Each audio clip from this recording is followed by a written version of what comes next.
જોતાં જ મોઢામાં પાણી આવી જાય એવી ટેસ્ટી ચોરાફળી અને સાથે એની ટેસ્ટી ચટપટી ચટણીની રેસીપી લઈને આવી છું, એ પણ ઇન્સ્ટન્ટ 15 જ મિનિટમાં બની જશે। તો ચાલો આજની આ રેસીપી બનાવવાનું શરૂ કરીએ। ઇન્સ્ટન્ટ ચોરાફળી બનાવવા માટે સૌથી પહેલાં આપણે લોટ બાંધીશું। તો એના માટે એક મોટા વાસણની અંદર લોટ લેવાનો છે। 2 વાડકી ઘઉંનો લોટ લીધો છે, જે રેગ્યુલર રોટલી બનાવવા યુઝ કરીએ તે 1 વાડકીનું માપ સેટ કરી અને એ વાડકીથી 2 વાડકી લેવાનો છે। ત્યાર પછી એ જ વાડકીના માપથી અહીંયા આગળ બેસન લીધું છે। તમે જોઈ શકશો મેં આખી વાડકી નથી ભરી, 3/4 વાડકી જેટલું લેવાનું છે। એ જ વાડકીના માપથી આપણે અડધો કપ મેંદો લેવાનો છે। તમે જોઈ શકો છો અહીંયા આગળ મેં અડધો કપ લીધો છે। બસ આટલા 3 લોટ આની અંદર ઉમેરવાના છે। અહીંયા આગળ મીઠું ઉમેરી દઈશું 1 ટીસ્પૂન જેટલું, અડધી ચમચી હળદર ઉમેરી દઈશું। ત્યાર પછી લોટને સારી રીતે મિક્સ કરવાનો છે અને થોડું પાણી લઈને લોટને પૂરી જેવો કઠણ બાંધવાનો છે।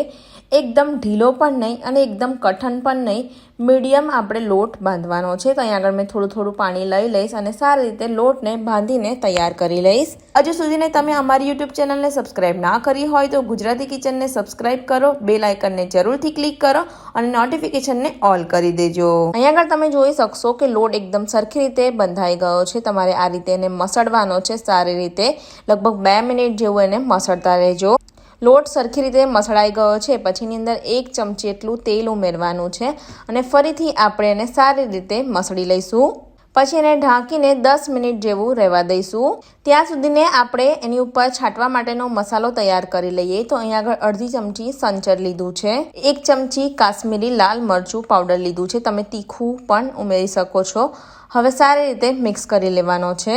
અહીંયા આગળ ચોરાફળી માટેનો છાંટવા માટેનો મસાલો તૈયાર થઈ ગયો છે। 10 મિનિટ થઈ ગઈ છે। હવે આપણે લોટને ખોલી દઈશું। તમે જોઈ શકો છો ખૂબ જ સરસ રીતે સેટ થઈ ગયો છે। સાથે તેલને ગરમ કરવા મૂકી દેવાનું છે। સારી રીતે એકવાર કેળવી લઈશું અને એમાંથી મીડિયમ સાઇઝના લુવા કરી લઈશું।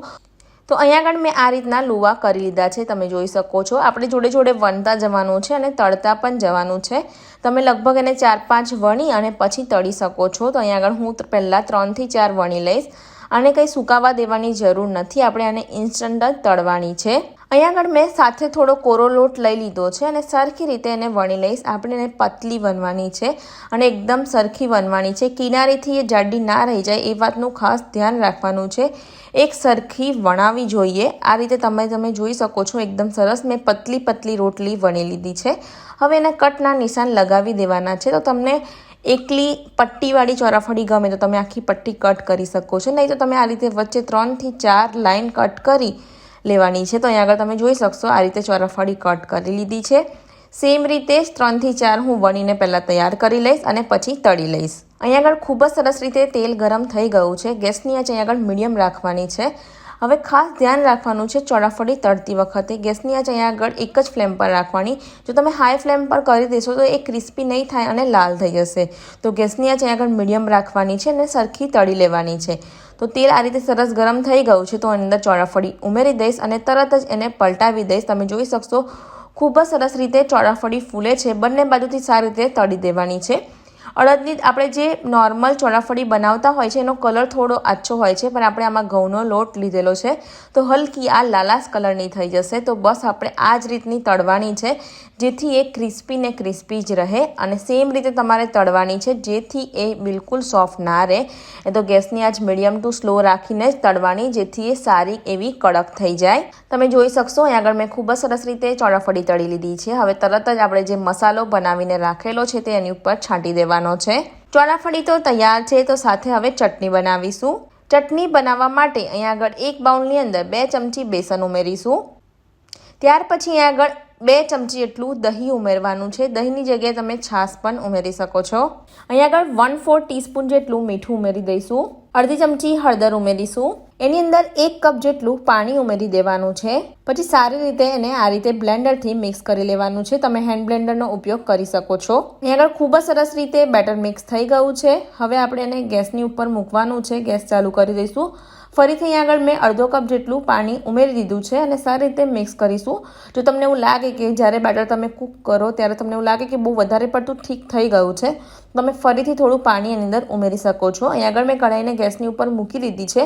ગેસની આંચ અહીંયા આગળ મીડિયમ રાખી છે અને સારી રીતે કૂક કરવાનું છે. જે નોર્મલ આપણે બેસનની કઢી બનાવતા હોય છે એને 2 થી 3 મિનિટ જેવું ઉકળવા દેવાનું છે. બસ આ રીતે જેમ થીક થાય તેટલું આપણે એને ઉકળવા દઈશું. અને આગળ ચટણી આપણી જે છે 3 થી 4 મિનિટ પછી એકદમ સરસ બનીને તૈયાર થઈ ગઈ છે. હવે હું ગેસને બંધ કરી દઈશ અને આ બેટરને આપણે ઠંડુ થવા દેવાનું છે અને પછીની અંદર ગ્રીન ચટણી ઉમેરવાની છે. તો ગ્રીન ચટણી બનાવવા માટે એક મિક્સર જારની અંદર આપણે 1 વાડકી ફુદીનાના પાન લઈ લેવાના છે, ફ્રેશ અને સારી રીતે ધોઈ લીધા છે. પછી આગળ અડધો કપ ફ્રેશ કાપેલા ધાણા લીધા છે, એને પણ સારી રીતે ધોઈ લીધા છે. 2 થી 3 લીલા મરચાં ઉમેરીશું. આ ચટણી ખાવામાં તીખી અને ચટપટી હોય છે. અડધો ટુકડો આપણે આદુનો લઈ લઈશું અને 7 થી 8 મરી લઈશું. પછી આગળ અડધી ચમચી સંચળ ઉમેરવાનું છે. આપણે કઢીમાં બેસન મીઠું ઓછું ઉમેર્યું હતું અને અહીં આગળ સ્વાદ વધારવા માટે આગળ મેં સંચળ ઉમેર્યું છે. આની અંદર 1 મોટી ચમચી લીંબુનો રસ ઉમેરવાનો છે. અહીં આગળ લીંબુનો રસ ઉમેર્યા પછી 2 બરફના ટુકડા ઉમેરી અને સારી રીતે ક્રશ કરી લેવાનું છે. થોડુંક પાણી ઉમેરી દઈશું જેથી ક્રશ એકદમ સરખી રીતે થઈ જાય અને આપણી અહીં આગળ પેસ્ટ ચટણી બનીને તૈયાર થઈ ગઈ છે. આ બાજુ જે આપણે બેસન બનાવીને રાખેલી હતી ચટણી એ પણ એકદમ ઠંડી થઈ ગઈ છે. ઠંડી થઈ જાય પછી જ તમારે ઉમેરવાનું છે.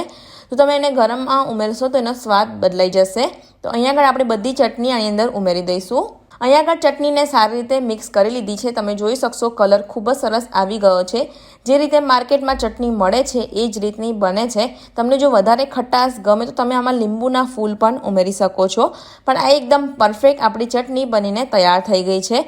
તો ઇન્સ્ટન્ટ 15 મિનિટમાં બની જાય એવી ચોરાફળી અને એની સાથે ચટણી પણ બનાવીને તૈયાર થઈ ગઈ છે. ખાવામાં ખૂબ જ ક્રિસ્પી દેખાય છે. તો તમે પણ આ રેસીપી જરૂરથી ટ્રાય કરજો. તમને જો મારો આ વિડીયો ગમ્યો હોય તો લાઇક અને શેર જરૂરથી કરજો. અમારી યુટ્યુબ ચેનલ ગુજરાતી કિચનને સબસ્ક્રાઈબ કરજો. મળીશું એક આવી જ નવી રેસીપી સાથે. ત્યાં સુધીને આવજો.